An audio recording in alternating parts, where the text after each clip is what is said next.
आ, कल देर रात हमें जो परसों के हमारे सैंपल्स गए थे 133,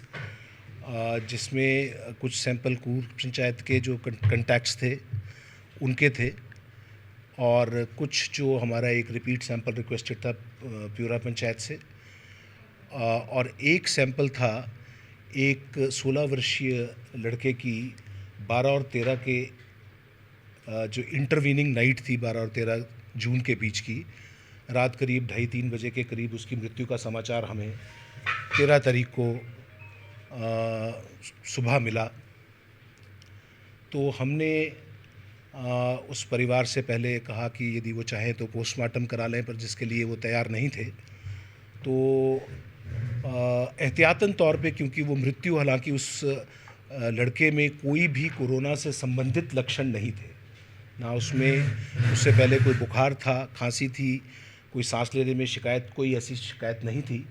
मगर फिर भी चूंकि ये मृत्यु हमारी डिक्लेयर्ड कंटेनमेंट जोन में हुई थी, इसलिए एहतियातन तौर पर हमने मृत शरीर से ये सैंपल लिया था।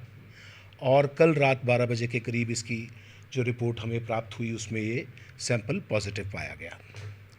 मैं यहाँ स्पष्ट कर देना चाहता हूँ कि जितनी प्रथम दृष्टया हमारे पास सूचना उपलब्ध है उसके अनुसार ऐसी बहुत कम चांसेस हैं कि इसकी मृत्यु का कारण कोरोना या कोविड रहा हो, क्योंकि कोई भी ऐसा लक्षण इस लड़के में नहीं था। परिवार के अनुसार मेरी भी उनके रिश्तेदारों से बात हुई। मृत्यु से एक दिन पहले उसका बिहेवियर कुछ एबनॉर्मल था, कुछ उसे पानी पीने में शिकायत भी हो रही थी, और जो एक सामान्य व्यक्ति की तरह बिहेव नहीं कर रहा था, मगर ये श्योर था कि उसमें, और ये लक्षण भी दोपहर के बाद उसमें शुरू हुए और रात को उसकी देर रात मौत हुई। 8-9 महीने पहले कि हमें ये पता लगा है कि उसे कुत्ते ने भी काटा था और उसे उस समय पे टीके नहीं लगवाए गए थे। मैं अभी मौत के कारण की पुष्टि तो नहीं कर पाता, मगर प्रथम तौर पर लगता है कि कोई और कारण रहा होगा। मैंने डिस्ट्रिक्ट सर्विलेंस ऑर्डर ऑफिसर जो हैं हमारे ज़िला चंबा के,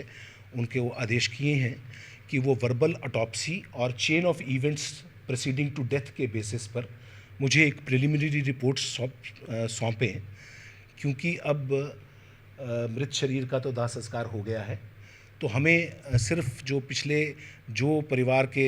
सदस्यों द्वारा सूचना मिलती है उसके आधार पर एक ये देखना पड़ेगा कि क्या पॉसिबल कारण मृत्यु का रहा हो।